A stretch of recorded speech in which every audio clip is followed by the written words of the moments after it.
it. Welcome to Talk Law Radio with attorney Todd Marquardt of the Marquardt Law Firm at marquardtlawfirm.com.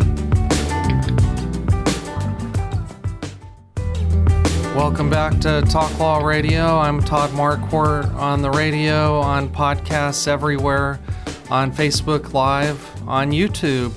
By the way, you could do me a huge favor. Go to YouTube and search for Talk Law Radio and look for the Lady Justice logo in the red, white, and blue colors and click subscribe. Smash that button, yo. Okay, before the break, we were introduced to Andrew Alexander, our special guest, and guest co-host Shannon Salmon-Haas, who practices immigration law and also criminal defense and family law. What types of clients are you looking for these days? Well, to tell you the truth, I'm toning it down a little bit. So I'm only helping people that are existing, people that I have a relationship. I've been in it so long that I'll have like whole families where everybody knows me. I'm kind of their family lawyer. So I'm not accepting new clients, really. Oh, okay. What was that word you used? Your database, or I love how younger people speak. Your network or your intellectual property, your framework? Bandwidth. So I'm at the edge of my bandwidth, and it's kind of a good place to be. That's awesome. It's a great place to be, I would say. Make time for your influencer. Yes, that's what I want. You asked me earlier what I wanted. Yeah, I want everyone to go follow me on Instagram. I don't know why. How can they find you? Shannon Roberta San Antonio on Instagram. Okay. If you like cheesy, cringy reels, you found your home. Formerly La Shy Girl. You could change your handle to that. Yeah. That would be fun. One quick quip. Yeah. Or a new hashtag. Yeah. Okay, well, let's start talking about the law. Sure. You have a specific license. Yes. What was it like for you to get that? How did you said that you got that license, but you really had to earn it, didn't you?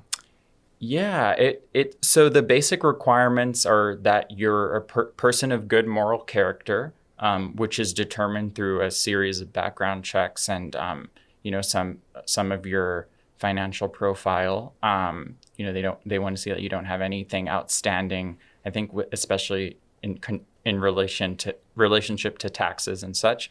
You have to study the Code of Federal Regulations, the Harmonized Tariff Schedule, which is, I don't know anybody that's ever read that from cover to cover, because it classifies every single item that's ever come into American commerce. Wow. Yeah. It's an open book test, but it requires a lot of familiarity with and also interpretation of federal law. And they offer 2 tests a year. And basically what you're doing is you're working in tandem with U.S. Customs to kind of be their eyes and ears and preliminary person that is examining merchandise and understanding trade. And then they'll step in if they see any issues. And then, of course, if there's a larger issue, it hits the federal, other federal entities. And you can get in trouble if you make a mistake. Yeah, it's as lawyers, I tell people, or people have told me, but now I tell people even more so, that it's almost like getting married to somebody, because companies have to give me power of attorney to transact customs business on their behalf. Wow. That's like old school lawyering when for sure. when they gave you the POA, Yep. Wow. And that's what I read, is that from a customs lawyer that said that customs brokers really act as a lawyer for that specific subject for their clients. Absolutely. Wow. I would agree. And I would say that we also act, we're business people, but we're also, translating laws. And in an international sphere, Shannon, I'm sure you experience this all the time. I'm translating the laws of maybe Mexico or Taiwan and also translating American laws back to those people. Oh, So you must be so tired at night.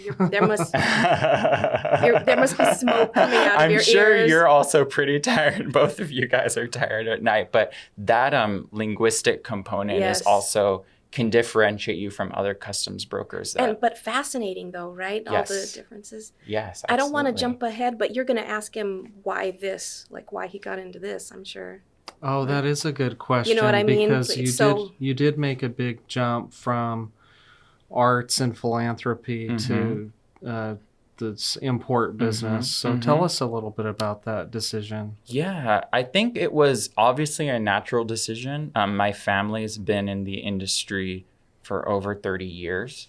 And I think when, people think that arts and culture are not related to something like this, like a logistics network, basically, what we're building every day. If you go to an exhibition, if you go to a museum, if you visit a foundation, a lot of those artworks, those objects, they've gone through many logistics networks. Wow. They travel all over the world. Some of them are not facing the same issues that merchandise that's entering commerce or that's being transformed by a certain company or country. And so I think I saw a lot of issues and headaches and also opportunities. And that's kind of what inspired me to not only just remain a logistics network, but also to add that customs component, because I think in the future, it's not just trading commodities. I think it's also, culture. There's a huge need for support within customs trade and also, Beautiful. legally. As the world is getting flatter, as Absolutely. we're getting more and more connected. Yes. I'm picturing you, like I can just go to a museum and enjoy something. I picture you looking at it and like that scene from The Matrix is going through your head, like everything it took to get it here, Yeah, I'm like, did somebody smuggle this in, because it's like a never before seen artwork from, North Korea, which I have not seen, but, that's something that's funny to think about. And I also think that you start to see a lot of these, there's consulates and there's government entities across the world that are also, checking in on these things. And so it's a big system and it's an interesting one, I think. And just like, people, you say you go to a museum, and what I think, I also look at this water bottle and I'm like, where did that plastic come from? Where's that water from? Yeah. And I'm just like, I would like to quench a little thirst right now. Yeah.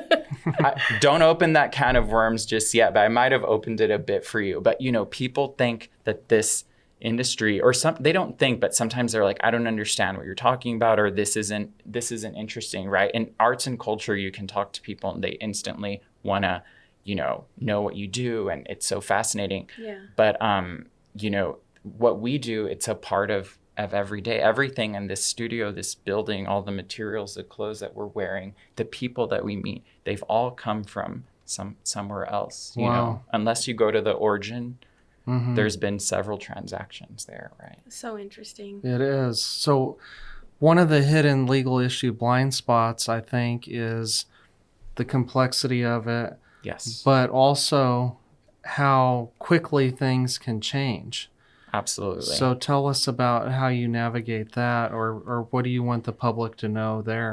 I think, so what you said, Todd, you mentioned this earlier before we were on air, there are things like executive orders that can change an existing supply chain overnight.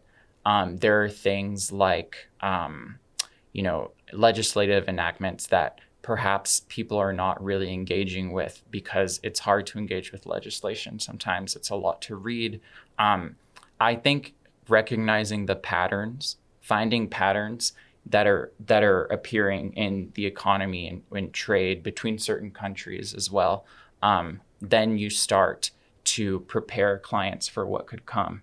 Like if people have found some loophole that nobody's been aware of, right, for years, perhaps the government's going to want a piece of that eventually, because, it's their right to protect their interests. And, we as Americans and as somebody that's associated with a federal agency is to protect those interests as well. Even if I'm benefiting from international trade, this So comes one of those protections was the executive order that President Biden signed. I think it was 2017 about aluminum. Yes. It was. I don't know how that was to protect the country, but it affected the trade of aluminum. Absolutely. I think one of the things you can see within the last couple of years is that there's a repositioning of who our biggest trade partners are.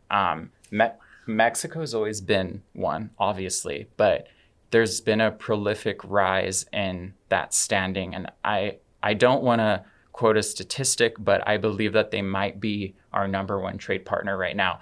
So basically what you have with aluminum, for example, which is a commodity that we handle, and we have a lot of years of experience handling it, you have other countries that don't have the same infrastructure that we do in regards to recycling and things like that.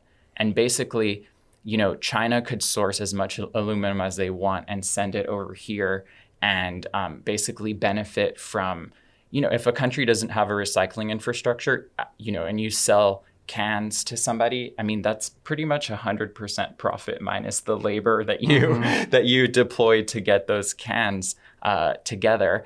And so, there's a 10% tariff. So what happened is you saw aluminum at the port of Los Angeles, you saw it at the port of New York, Miami, et cetera.